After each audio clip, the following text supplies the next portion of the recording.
Olá e bem-vindos. Olha, hoje a gente tem aqui um material que propõe um mapa, um mapa bem diferente da realidade. É um modelo de consciência chamado frequência harmônica, do Hélio Couto. Isso. E a nossa exploração aqui vai ter tipo dois tempos. Primeiro a gente precisa entender as regras do jogo, né? O que é essa tal frequência? Como é que ela funciona? Certo. E depois vamos ver esse mapa ser testado num terreno que, olha, talvez seja o mais brutal que existe, o mercado financeiro. As anotações são bem densas, então vamos com calma. Pois é uma jornada e tanto. E eu acho que o primeiro aviso, assim, na porta de entrada desse mapa é crucial. Qual seria? Isso não é uma teoria de física, sabe? Com medidores, osciloscópios, nada disso. É um modelo de percepção, de desenvolvimento pessoal. E tudo, absolutamente tudo que a gente vai discutir, gira em torno de um único eixo. Pensa num cabo de guerra interno. Um cabo de guerra. Exato. De um lado, o ego, que o modelo define como a nossa sensação de sermos um eu separado de todo o resto, e do outro lado, o amor, que seria a percepção de que somos todos parte de uma coisa só, a unidade. Interessante.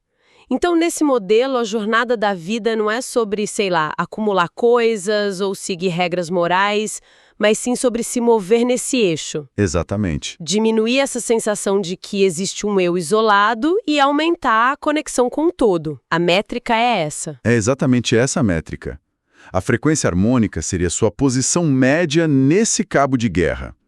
Não é sobre, acordei de bom ou mau humor hoje. Não. É o padrão, né? É o seu ponto de fábrica da consciência.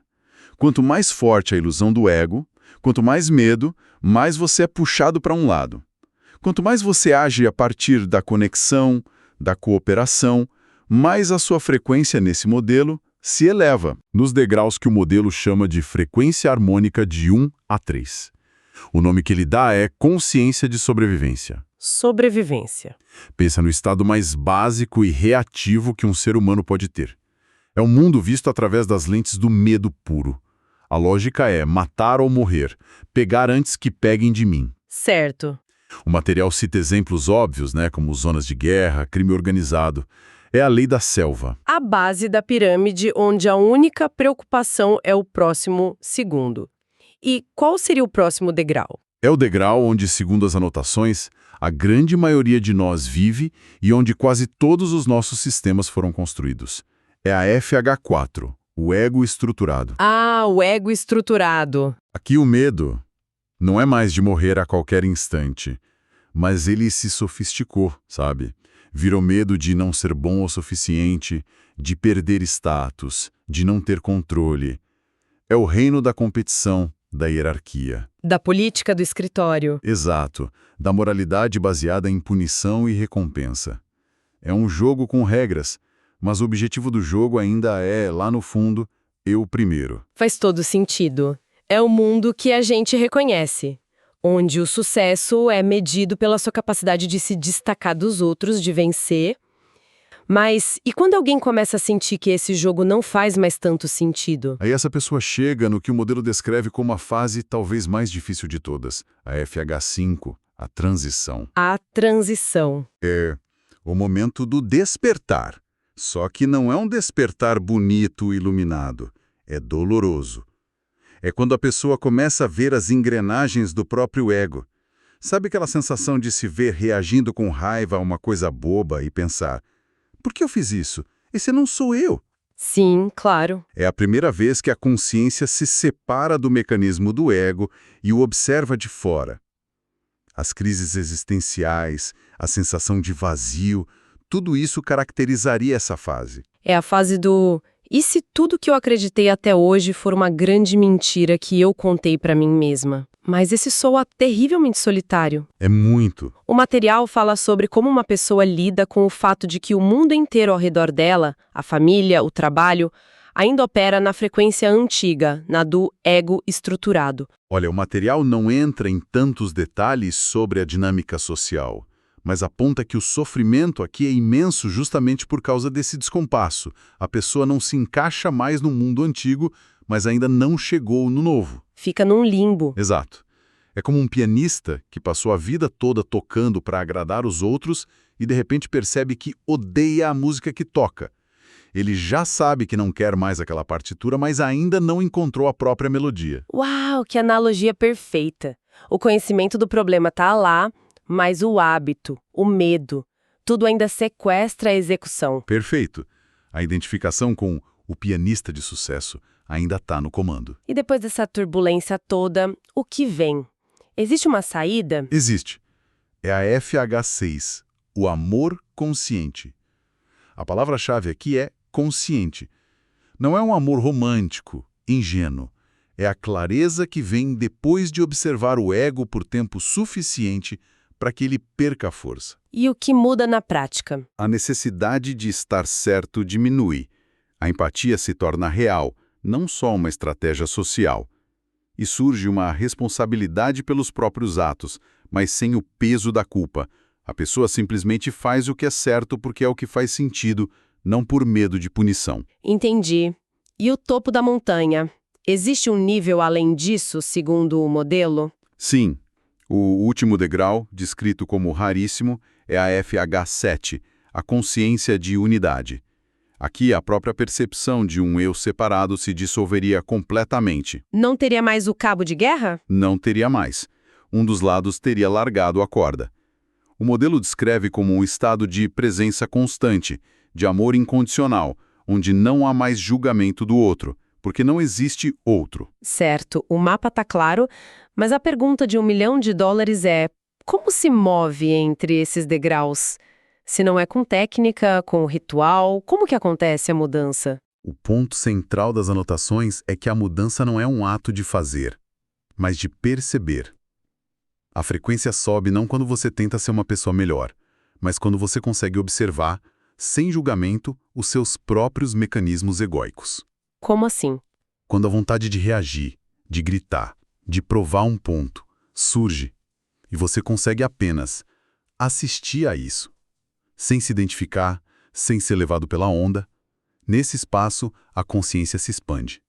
A frequência desce, claro, quando a gente faz o oposto. Quando a gente é completamente sequestrado pelo medo. Pelo medo, pela necessidade de controle, pelo conflito. Exatamente. E isso redefine a ideia de sofrimento, né? O material faz uma distinção que eu achei muito forte. Dor é natural, sofrimento é mental. Exatamente. A dor de um evento, perder o emprego, terminar um relacionamento, é inevitável. É um fato da vida. O sofrimento nesse modelo é a história que a nossa mente, o nosso ego, constrói em cima dessa dor. É a resistência. É a resistência. O não deveria ser assim. O porquê comigo. Quanto mais forte a identificação com o ego, maior a resistência à realidade e, portanto, maior o sofrimento. E o material diz que isso vale para o coletivo também. Sim, a ideia é que o planeta estaria justamente nessa transição caótica entre a FH4, do ego, e a FH5, do despertar.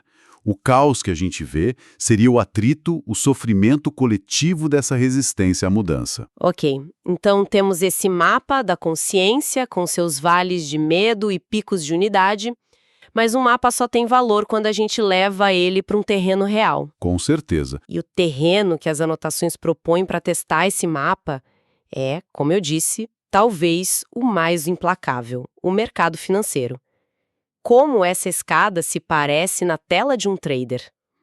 É o laboratório perfeito, porque o feedback é imediato, matemático e sem dó. Não dá para mentir pro extrato da corretora, né? Não mesmo. E a primeira grande virada de chave que o material propõe é exatamente essa. O mercado não pune, ele revela. Espera um pouco, isso é uma mudança brutal.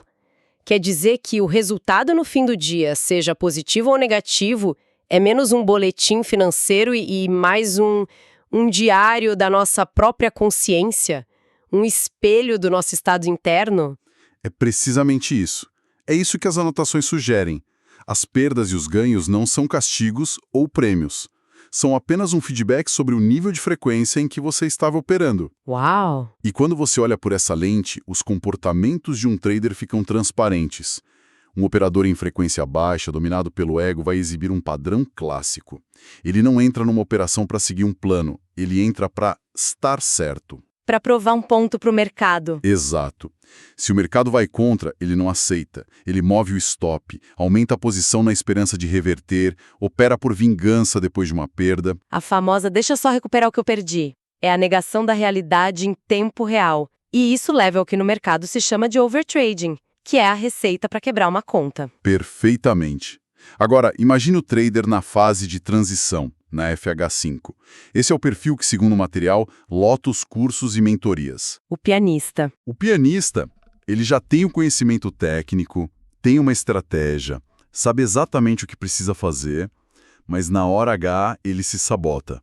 É o cara que diz, eu sei que não podia fazer isso, mas fiz mesmo assim. É a batalha interna no auge. Total. A consciência dele já viu o padrão destrutivo, mas a identificação com o impulso do ego, a ganância, o medo ainda é mais forte. É o conflito entre o que você sabe e o que você faz. E qual seria a cara da superação disso? Como opera um trader na FH6? O que o material chama de execução limpa. A mudança é total. O comportamento é o oposto do ego. Para ele, o resultado de um único trade é quase irrelevante. Ele não se identifica com o lucro nem com o prejuízo. É só mais um. É apenas um evento estatístico dentro do sistema dele. Não há euforia na vitória, nem raiva na derrota. A mentalidade muda de tentar controlar o mercado para apenas responder ao que o mercado oferece. Ele executa o plano. Ponto. E a consistência? A consistência de resultados, que todo trader busca, deixa de ser o objetivo e se torna uma consequência natural dessa clareza mental. E tem um conceito nas anotações que, para mim, amarra tudo isso de forma genial. O stop como um indicador de consciência. Quando eu li isso, precisei parar um minuto. É uma ideia muito poderosa, não é? É incrível. Quer dizer que, nesse modelo, a ordem de stop loss não é só uma ferramenta de gestão de risco financeiro, mas um termômetro da alma. A forma como eu lido com o stop revela em que degrau eu estou operando. Exatamente essa a proposta. O trader de frequência baixa odeia o stop. Ele briga com o stop, se sente pessoalmente ofendido quando é estopado, porque pro ego dele, o stop é a materialização do você estava errado. Faz sentido. É um ataque pessoal. Já o trader de frequência alta valoriza o stop. Ele entende que o stop protege não só o capital, mas principalmente a sua paz de espírito, a sua clareza mental para a próxima oportunidade. O stop vira um custo operacional, como a conta de luz. Paga-se e segue em frente. Sem drama. Isso muda tudo. E para tornar isso prático, o material sugere algumas ferramentas para usar no calor do momento, né? No dia a dia do pregão. Sim. E elas não têm nada a ver com gráficos ou indicadores. São ferramentas de autodiagnóstico. A primeira é um checklist diário.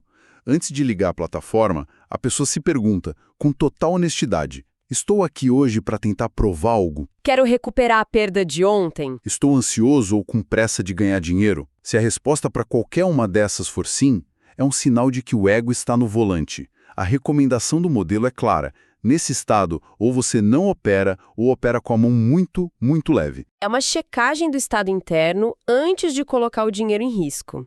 A ideia é simples. Não adianta ter a melhor estratégia se a cabeça tá um caos. Mente bagunçada leva a cliques bagunçados. E tem outra ferramenta. Tem. É uma frase-chave, uma afirmação a ser feita antes de cada clique de compra ou venda. A frase é: eu aceito completamente qualquer resultado deste trade. Forte. O segredo, segundo as notas, é a sinceridade. Você precisa dizer isso e sentir uma paz genuína. Se ao dizer a frase você sentir um frio na barriga, uma ponta de "mas tomara que dê certo", é o ego falando. É a sua consciência te avisando. O ego está infiltrado nessa operação. Você não está aceitando o risco, está apostando. E esse é o sinal vermelho para não entrar. É um teste de desapego instantâneo. Se você não consegue se desapegar do resultado antes mesmo de ele existir, você já perdeu. Mesmo que ganhe dinheiro, porque reforçou o padrão. Exato. O pressuposto é que a execução técnica limpa é impossível sem um estado interno limpo. A técnica é só a ponta do iceberg. A base toda é a consciência do operador. E isso nos leva à conclusão da análise, que conecta tudo de forma muito elegante. A grande ideia do material é que a consistência no mercado, o santo grau, não é um objetivo a ser caçado com mais estratégias. É um efeito colateral. É uma consequência de se operar a partir de uma consciência mais elevada. Exato. E a frase final das anotações resume isso perfeitamente. Quando a leitura do ciclo está limpa, a consciência está limpa. E isso nos deixa com uma provocação para pensar depois. O material usa o trading como esse espelho do ego porque o feedback lá é brutal, é imediato. Mas e se a gente aplicasse essa mesma lente a outras áreas? Como, por exemplo? Numa negociação difícil no trabalho, será que o meu desejo de vencer a discussão está me impedindo de encontrar a melhor solução para a empresa? Ou num projeto criativo que não anda? Será que o meu medo de não ser genial está paralisando a minha capacidade de simplesmente criar? Boa. A questão que fica, eu acho, é essa. E se o caminho para a maestria, em qualquer campo, não for só acumular mais conhecimento técnico, mas principalmente focar em dissolver as camadas do ego que sabotam a aplicação desse conhecimento? E se o maior obstáculo para a nossa performance for simplesmente a nossa necessidade de sermos o eu que acha que sabe de tudo?